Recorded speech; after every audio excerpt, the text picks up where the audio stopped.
Now the world don't move to the beat of just one drum. Contém vícios de linguagem. Caso seja profissional de língua portuguesa, não assista esse vídeo. Em caso de sintomas parecidos com a pessoa do vídeo, o médico deverá ser consultado. Obrigada.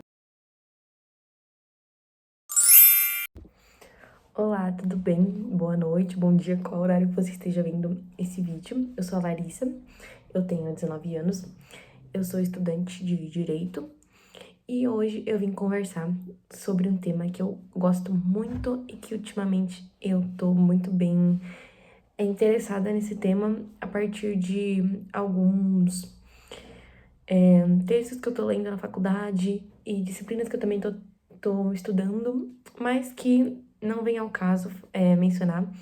O tema de hoje é sobre diálogo e como ele é muito importante na nossa vida. Para mim, o diálogo, ele sempre foi presente na minha vida, no meu núcleo familiar, nas pessoas que eu convivo e convivia. E ela, assim, ele sempre foi, no caso, né, uma chave para muitas soluções de vários problemas que eu tinha. Então, por exemplo, digamos que eu tô com um problema de comunicação com a minha irmã. E a partir disso, a gente vai, sei lá, pegar um horário que a gente tem livre no dia, digamos que seja antes da janta. E nós vamos sentar e vamos conversar sobre o que tá acontecendo e por que, por exemplo, eu tratei ela mal, né? Digamos que seja essa situação. Então, durante muito tempo, eu vou ficar ali, por exemplo, conversando com ela, ou durante pouco tempo, não sabemos a duração, tentar resolver essa questão que tá incomodando eu e ela. E a partir dali, nós vamos encontrar uma solução plausível pro problema.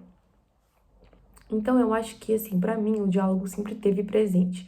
Tanto em, gente, vamos sentar um pouquinho e nós vamos conversar sobre como vai ser a nossa semana, né? Então, segunda-feira nós vamos acordar e nós temos um compromisso no dentista e depois nós temos que ir no mercado e tanana.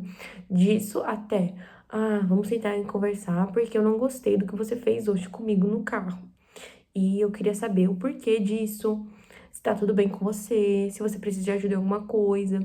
Então, a conversa, essa questão de estou aberto ou aberta e vou te escutar, sempre teve muito presente na minha casa, nos meus familiares, nos convívios que eu tinha com as pessoas ali no meu redor, né? Mas, assim, eu sempre tenho os meus empecilhos, as nossas dificuldades eu também tenho bastante. E eu tava querendo falar sobre esse tema porque tem muitas dificuldades que eu posso ou que você pode ter em relação ao diálogo.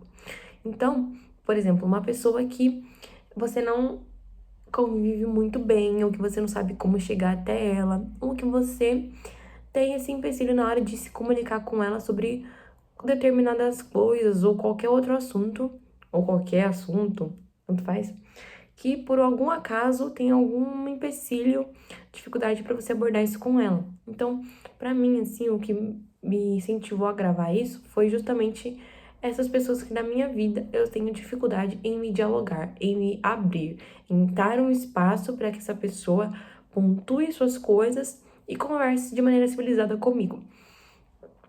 Então, o que eu costumo fazer quando eu tenho muita dificuldade de diálogo com alguém que eu amo muito, ou que eu gosto muito, ou que de um jeito ou de outro eu vou ter que cruzar com essa pessoa e conversar com ela em algum momento da minha vida.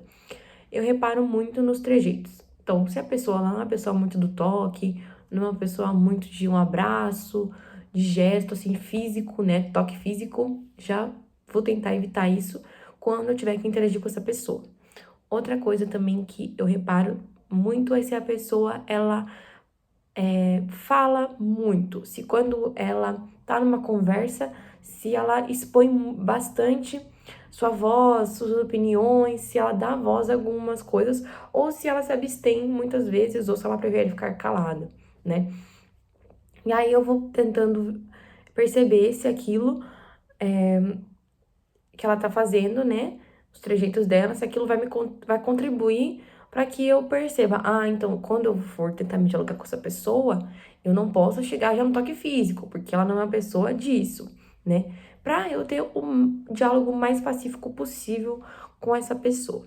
E o diálogo, ele me trouxe muita coisa.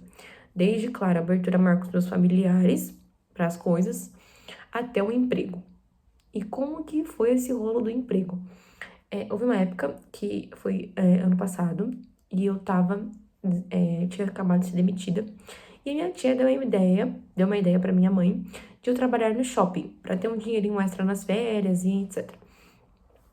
E eu, tipo assim, que nada a ver isso daí, não, pelo amor de Deus. Deixa eu curtir um pouco, não sei o quê.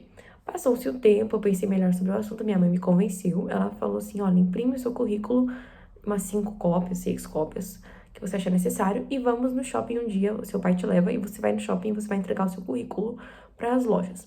Fui, entreguei o currículo, só que assim, não é só entregar o currículo, né? Tinha que chegar lá, ter um diálogo pacífico com as pessoas, com os funcionários da loja, né? E perguntar. E eu cheguei numa determinada loja e eu falei assim, olha, olá, bom dia, tudo bem? Desculpa atrapalhar o serviço de vocês.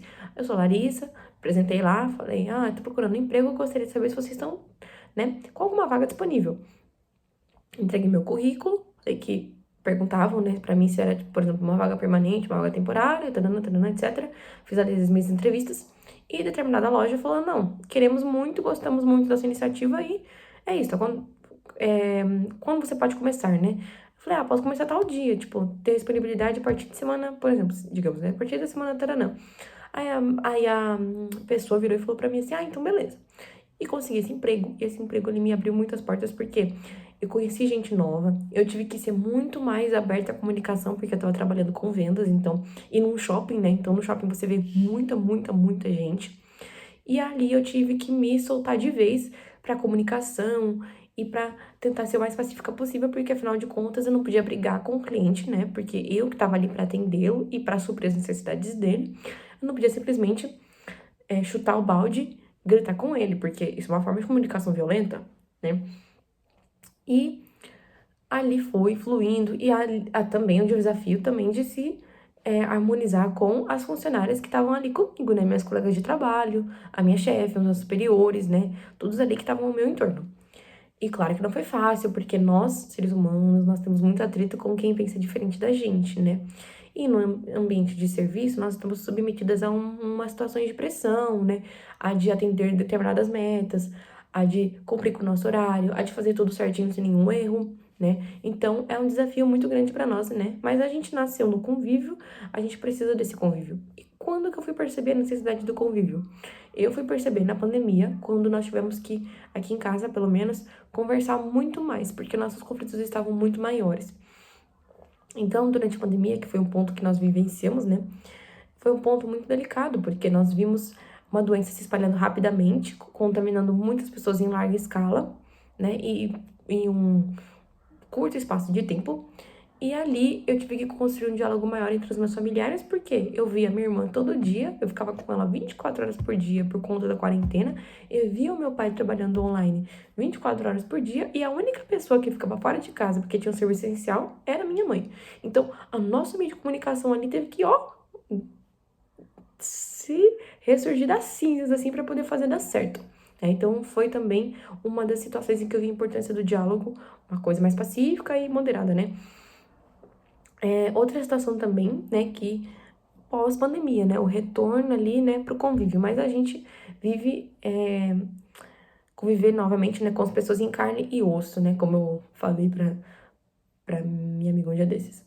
Eu preciso ver gente carne e osso, né, porque quando a gente tava na pandemia era tudo online, né, e aí pra retomar esse diálogo pessoal, né, entre cara a cara com as pessoas, foi de novo uma tarefa difícil, né, até porque eu me acostumei muito determinado tempo até as minhas aulas serem online, né? Então foi também outro desafio. Mas um outro desafio que eu queria pontuar também é sobre a questão do luto, né? E como o luto, ele me ensinou muito sobre diálogo, porque antes de eu passar pelo luto, eu não valorizava muito o diálogo com os meus entes queridos. Às vezes eu dormia brigada com alguém, às vezes eu dormia brava com alguém, né? E quando eu passei pelo luto, eu pensei assim, nossa, eu devia ter feito mais, eu devia ter abraçado mais, devia ter dito eu te amo mais, feito mais coisas, né? E quando eu passei pelo luto, isso foi o que mudou em mim nessa questão do diálogo, de valorizar mais.